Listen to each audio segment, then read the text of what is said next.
সম্মানিত নগরবাসী এবং রাস্তার আশেপাশে যারা ব্যবসায়ী তাদেরকে অনুরোধ করব যে আপনাদের ময়লা আবর্জনাগুলি দিন শেষে ব্যবসা প্রতিষ্ঠান বন্ধ করার পরে একটি বস্তা বা পলি হোক বা ঝুড়ির মধ্যে হোক একটু নির্দিষ্ট জায়গায় রাখবেন। সেখান থেকে আমাদের সিটি কর্পোরেশনের পরিচ্ছন্ন কর্মী এবং কর্মকর্তারা নির্দিষ্ট সময়ের মধ্যে এগুলো নিয়ে যাবে।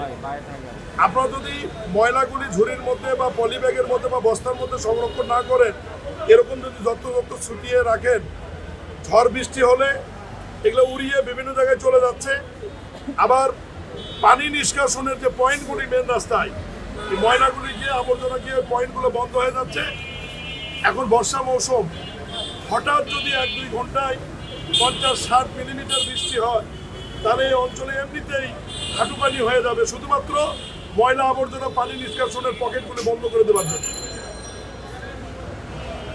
উত্তর এবং দক্ষিণ সিটি কর্পোরেশন থেকে আমাদের পলিথিন সরবরাহ, বস্তা সরবরাহ, ঝুড়ি সরবরাহ আজ থেকে আমরা শুরু করেছি।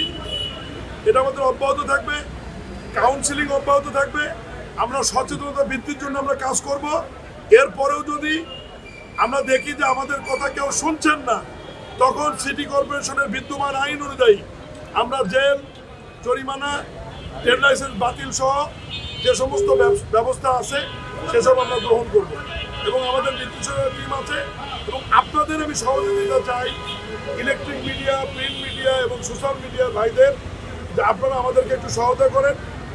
আমরা আবারও বলছি, এই জনবহুল ঢাকা নগর আমরা এটা সিঙ্গাপুর বানাতে চাই না, এটা ইউরোপের মতো শহর আমরা বানাতে চাই না।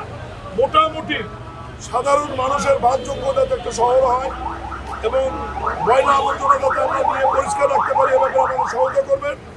এবং সাধারণ পথচারী এবং নাগরিকদের অনুরোধ করব, আপনারা যত্রতত্র ময়লাটি না ফেলে আমাদের নির্দিষ্ট সিটি কর্পোরেশনের জায়গায়, অথবা আপনারা চলার পথে বিভিন্ন দোকানে দেখবেন যে তাদের ময়লা রাখার নির্দিষ্ট জায়গা আছে, আপনারা অনুগ্রহপূর্বক নির্দিষ্ট জায়গায় ময়লাগুলো রেখে আমাদেরকে সহায়তা করুন। সবাইকে ধন্যবাদ।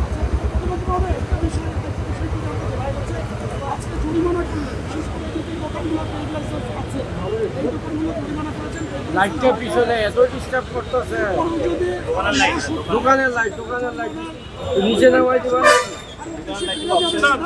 না শুধরালে আমরা জুনের পরে ট্রেড লাইসেন্স আর নতুন করে রেনু করবো না। আর ট্রেড লাইসেন্স না থাকলে সে তো ব্যবসা করতে পারবে না, কিন্তু স্বাভাবিক, এটাই তার শাস্তি।